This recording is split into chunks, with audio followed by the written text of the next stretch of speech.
Yo! What's up mga kabistag? So for today's vlog ay mag-unboxing tayo ng isang cellphone ni Redmi Mobile. So ito ngayon yung ating Redmi Mobile. So ito ay Redmi Note 11 Pro. Ayan. Sana all. Redmi Note 11 Pro. So itong Redmi Note 11 Pro natin ngayon ay may kulay na graphite gray and 8GB RAM and 128GB ROM. So ito ay made in China. So bali nakuha natin to dito sa Qatar ay 880 reals. So pag i-convert natin sa Pilipinas nasa kulang-kulang 14,000. So nasa ano to, palitan ngayon ay sa kulang-kulang 15.81. So ayun mga kapistag, wala natin patagalin pa at ating i-unboxing na tong ating Redmi ngayon na mobile. So ating titingnan kung ano yung mga lamang loob niya nito, kung ano yung mga play niya sa loob.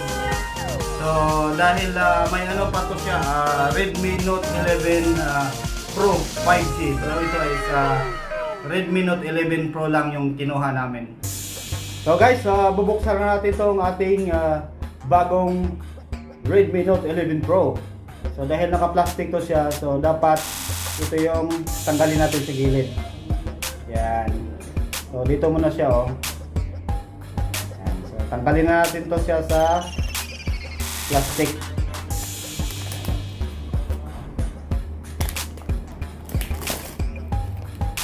Ganda talaga pag ano, pag mobile na bago. Ayan.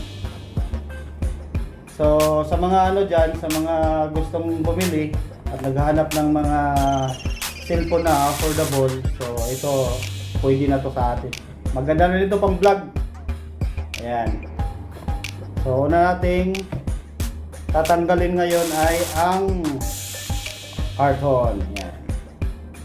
So yan yung ating mobile. Ayan, si mobile. At ating titingnan tong karton niya kung ano yung laman nito. So sa karton niya ay mayroon siyang isang warranty card. Yan, English at saka ano to, manual. And then mayroon siyang silicone cover. Ito yung silicone cover niya. Para flexible.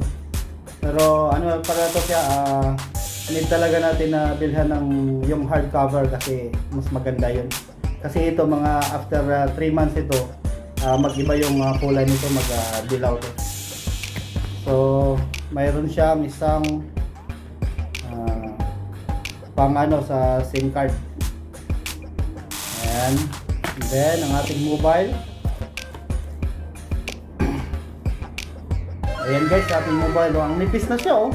Napakanipis na niya. Sana all. Ayos. So ito yung kulay na graphite gray. Ayan, so tanggalin natin yung plastic niya. Ganda yung pagkaano niya, pagka-cell. Ayan. So ito yung mga ano niya, napakanipis lang. Yan. Yan. Dito sa ilalim ay mayroon siyang speaker at saka sa charger at saka sa SIM card slot. Yan. Dito sa kabila naman, dito yung power on at saka volume up and down. Yan. So dito din sa taas nakalagay yung headphone jack at saka speaker. Yan. Then ito yung mga sensor niya. So ang kagandahan nito guys is dalawa siyang speaker. And speaker sa taas, saka speaker din siya sa dito sa may malapit sa headphone jack. So ibig sabihin pag ganito malakas siya. So kahit na wala tayong mga headset, so malakas kasi dalawa yung speaker niya. So speaker dito sa baba. Yan, speaker din dito sa taas. So, dalawang may speaker niya. Napakaganda niya. Saka dito sa harap ang camera niya ay nasa gitna. Yan. Saka dito naman sa likod, yan, ano siya, apat yung camera niya. 1, 2, 3, 4. Then ito yung flash. Alright? So ngayon ay atin tong titingnan kung malakas pa siya mag-open or mag-restart. Then mayroon pa siya dito sa loob.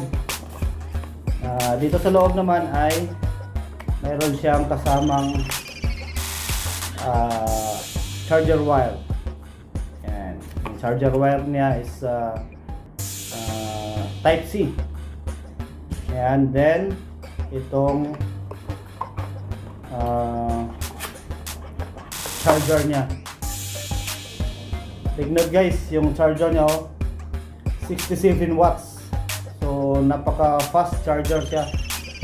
Biro mo 67 watts Sa mga Samsung ano lang 'yon, 40 plus yung ano niya, yung sa fast charging. So ito 67 watts. So ibig sabihin malakas. Then wala na. So wala siyang kasamang headset. So ito lang yung dala niya. Yan. At saka itong cellphone at saka itong silicone cover. Diba? Napaka-ano lang niya, napaka-simple. So anyway, makabili naman tayo ng mga ng mga headset. Pero ano naman, Redmi naman, magbigay naman kayo ng headset sa mga cellphone ninyo. Alright, i-open natin to. So ganun lang pag open natin. Yan.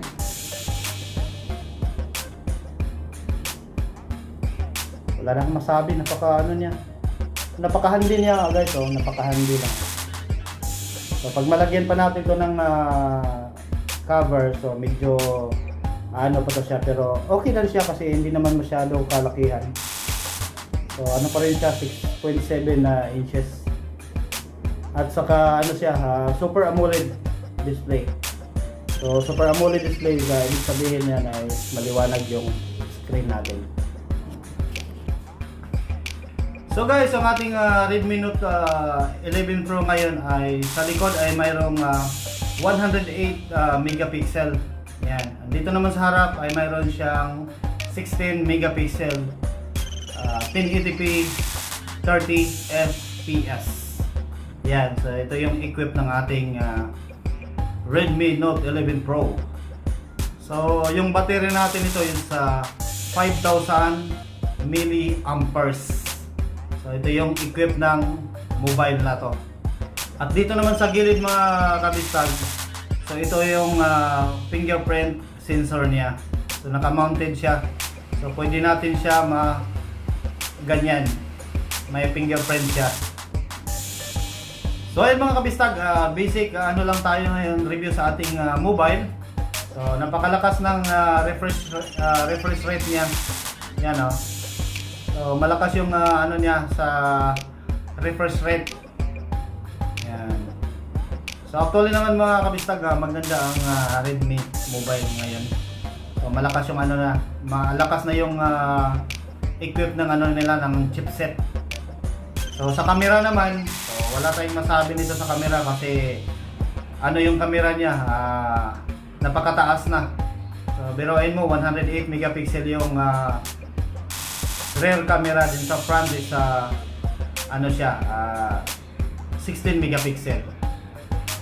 So mayroon na rin siyang kunting anong tawag nun, yung hindi siya magsi-shake yung habang naka-video tayo.